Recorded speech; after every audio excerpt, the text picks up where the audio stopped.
O presidente do Republicanos, deputado Marcos Pereira, criticou a possibilidade do governo recorrer ao STF. Ele alega que esse seria um movimento perigoso por parte desse governo num momento de tensão com o Congresso Nacional, Bruno. É o que a oposição e o que o Centrão vem sinalizando para o governo, que se recorrer ao STF, como em outros assuntos, como a internet, como a reforma, diversos assuntos que foram levados para o Supremo Tribunal Federal, isso acabou elevando a temperatura nesse relacionamento que já não é dos melhores entre o governo e o Congresso Nacional. Nas redes sociais, Marcos Pereira escreveu: além de ignorar a vontade do Congresso, o governo tenta transformar um fracasso político em uma questão judicial. Um movimento muito perigoso que desrespeita a democracia e esvazia o papel do legislativo. E é o que os parlamentares têm alegado ali nos corredores do Congresso Nacional. Imagino que José Maria Trindade também tem ouvido essa mesma reclamação sobre esse ativismo jurídico. Na verdade, que quando o resultado não contempla a vontade da esplanada dos ministérios ou lá do Palácio do Planalto, esse assunto é levado imediatamente para o Supremo Tribunal Federal. Mas ontem, aliados do governo entenderam ontem à noite, teve uma certa avaliação interna, Evandro, quando finalizou essa votação do pouco que já tinha em plenário, foi esvaziado por parte dos governistas que começaram a fazer algumas contas, algumas análises, na verdade. Por quê? Sobre a fidelidade de nomes que estão ocupando espaço no governo, mas não estão sendo fiéis na hora de uma votação importante como ontem. E aí, se recorrer ao STF, essa ressaca seria ainda maior. Então, a ideia é o quê? Enviar para o Congresso assuntos que não vão dividir ideias. Não vai gerar tanto debate quanto essa discussão sobre o IOF. Mas a agenda do governo ainda é extensa, inclusive na ala econômica. Será necessário fazer conta na ponta da caneta antes de enviar para o Congresso Nacional. Evandro. Ô Bruno Pinheiro, e o presidente da Câmara, hein? Deve ligar para o presidente Lula para colocar panos quentes?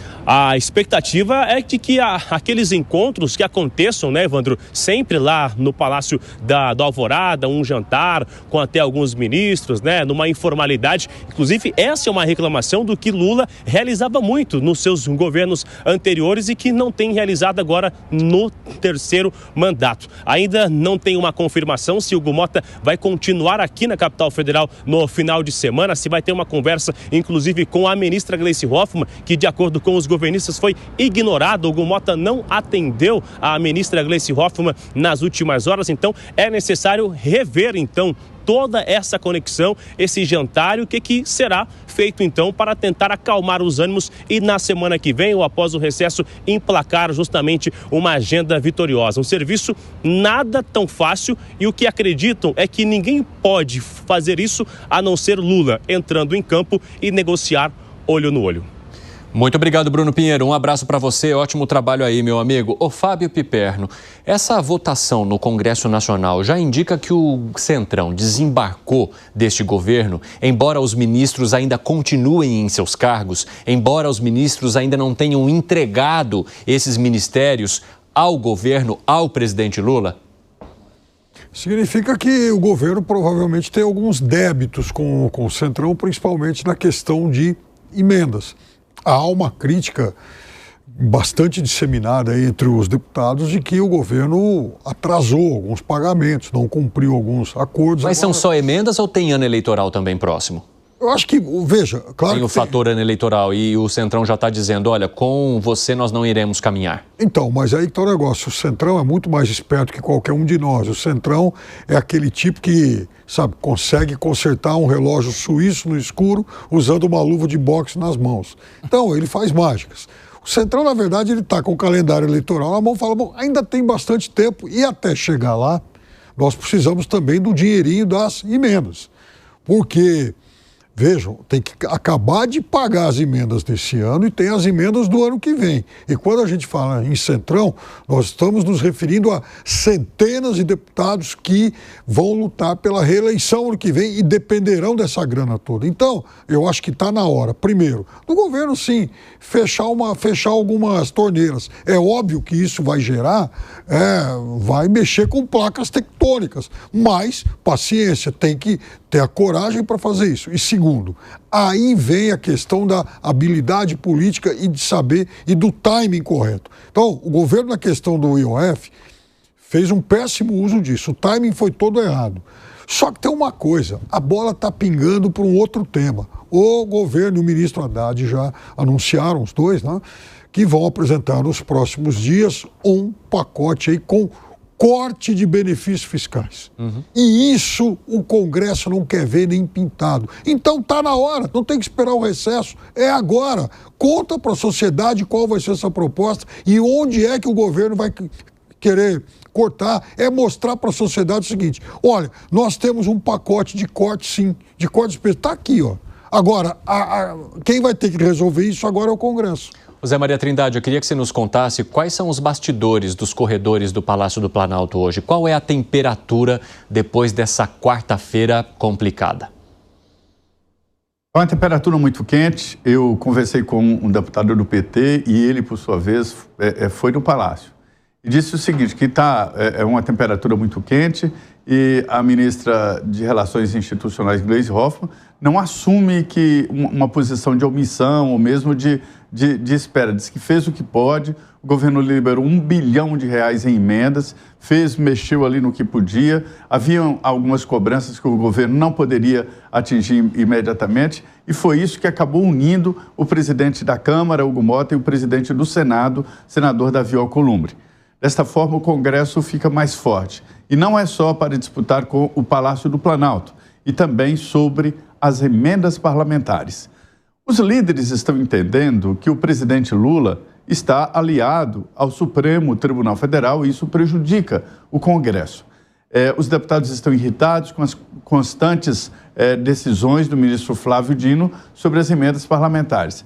Haverá uma conversa nos próximos dias e a ideia é que os dois, presidente da Câmara e do Senado, façam uma reunião com Flávio Dino e defina de uma vez por todas sobre a liberação das emendas parlamentares. Isso aí está pegando, mas não é só isso. Existem várias outras decisões. O governo Lula aumentou o número de funcionários nas estatais, alguns parlamentares queriam cargos em estatais, inclusive diretorias, aumentou o número de funcionários em setores exatamente para empregar aliados do Centrão, mas aí houve muita, o que o pessoal falou assim, isso aí é problema de junta tudo e deu esse caldeirão aí que o presidente da Câmara e do Senado decidiram dar esse basta.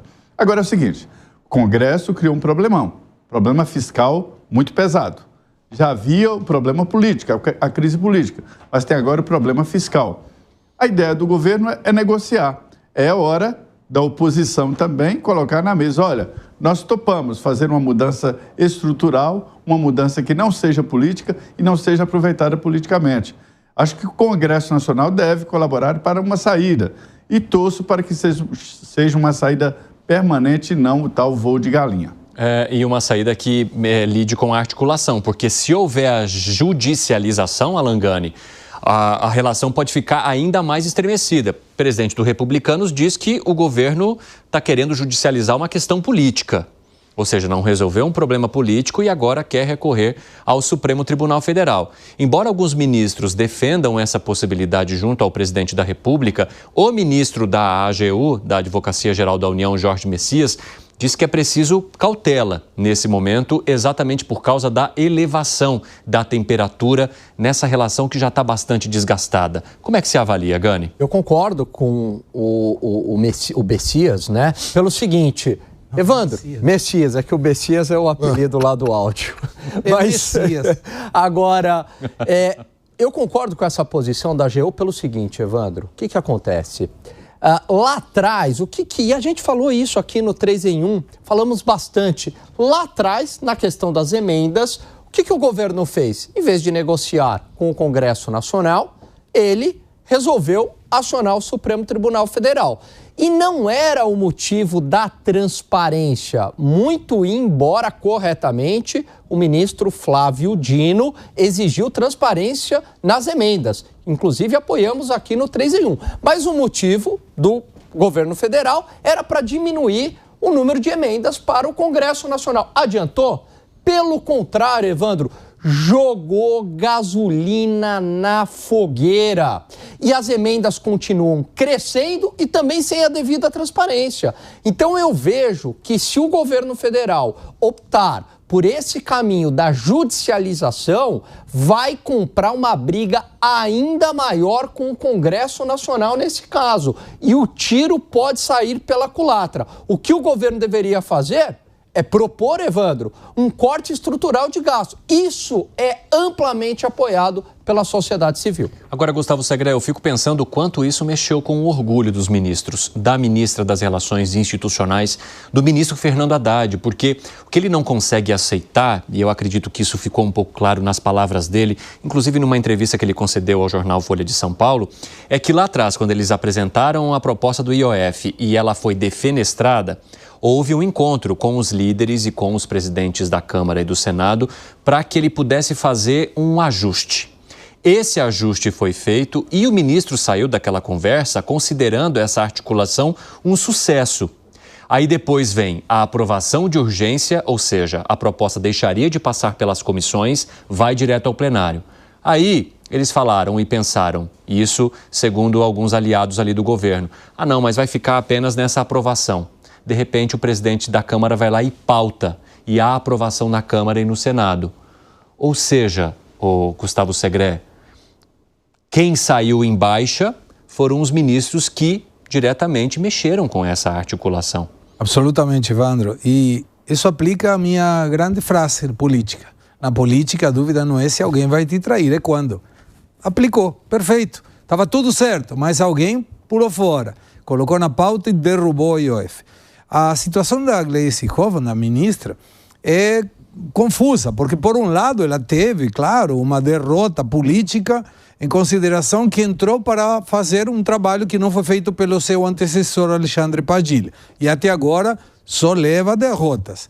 Mas por outro lado, ela trabalha por trás do palco contra o Haddad, porque um crescimento político do Haddad tiraria muitos desses dirigentes da pauta possível de uma disputa eleitoral em ano 2026.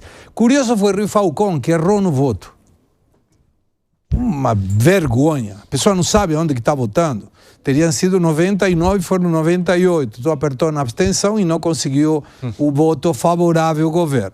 Mas, enfim, isso vai ficar como mais uma anedota da situação. Agora, Evandro, uma coisa é válida. Até não ser publicado no Diário Oficial da União, e hoje já tiveram algumas situações dessa, continua valendo o decreto presidencial. Ou seja, hoje, se alguém fizer alguma operação vinculada com o IOF para cima, até não estar publicado no Diário Oficial da União, não está valendo. Uma coisa que me parece interessante que a gente possa compartilhar é que a base constitucional é forte para esse PDL. Não é apenas mandar o PSOL como menino dos recados ao STF pedindo, por favor, derrube isso, como já aconteceu com a situação da remuneração, né, da exoneração da remuneração. O artigo 49, inciso 5º da Constituição Federal diz que é de competência exclusiva do Congresso Nacional sustar os atos normativos do Poder Executivo que exorbitem do Poder Regulamentar ou dos limites da delegação legislativa. Então eu não vejo muita circunspecção em termos de o STF vai pegar e vai derrubar o que fez o Congresso. Eu acho que o que pegou muito é o fato de o Congresso Nacional ter utilizado essa ferramenta há muito tempo. Pouquíssimas vezes, né? Na verdade, desde 1992, sim, que o Congresso Nacional não recorria a um PDL para derrubar um decreto do governo, o que mostra também, neste caso, um derretimento da relação entre o governo e o atual Congresso. Absolutamente, e naquela época foi Fernando Collor de Mello, e foi por uma questão de precatórios, quando foi derrubado através do PDL. Então mostra claramente, de novo por baixo dos 100 votos, e isso não é bom para o governo, porque agora vai ter que colocar uma pauta que permite ou uma renúncia nos gastos ou um aumento da arrecadação, e quando você vai indicando, teria que diminuir o gasto, vou diminuir os benefícios fiscais, que deveriam ser diminuídos, a gente está de acordo com isso, mas não tem diminuição de gasto quando você diminui o benefício fiscal. Essa questão é para aumentar a arrecadação de novo, não diminuir gasto. José Maria Trindade, para a gente arrematar essa parte da conversa, o Bruno Pinheiro contou que o presidente da Câmara, Hugo Mota, deve ligar para o presidente da República para fazer aquele esquema do morde e assopra. Dá para assoprar nesse caso? Olha, a informação que eu tenho é que não, de que houve inclusive uma recomendação ao presidente Lula de não se mexer por enquanto. Sobre a judicialização, recentemente o ex-presidente José Sarney, do alto dos seus 95 anos, né, disse o seguinte, que o Congresso está judicializado e o Supremo está parlamentarizado, né? O ex-presidente do Supremo, Luiz Fux, no discurso de posse dele, disse o seguinte, nós não temos uma banquinha aqui na Praça dos Três Poderes gritando, venham, apresentem aqui as suas queixas. Não, chegam as queixas do Supremo e o Supremo tem que decidir. Então, ele tem razão. A justiça não pode fechar as portas e nem virar as costas para quem bate as suas portas em busca de justiça. Ele tem que decidir. Então, assim, se o Supremo está entrando nesses assuntos que são da política, é porque os políticos estão levando, né? Mas sobre a parte política, Congresso e Supremo, assustou a rapidez. Em questão de horas, o projeto foi aprovado na Câmara, aprovado no mesmo dia e horas depois no Senado e promulgado, né? Porque por ser um decreto legislativo, então não passa pelo Palácio do Planalto. Então o presidente Lula não poderia vetar. Foi uma promulgação, já está promulgado do Congresso Nacional. E agora a expectativa é saber, e aí, governo, a próxima mexida desse xadrez político é seu. Na verdade, o que o governo tem que fazer é elaborar uma proposta para sair dessa sinuca de bico fiscal e chamar todos. A situação é essa. Vamos dar aí uma chance, ou uma medida provisória, um projeto de lei, algo assim.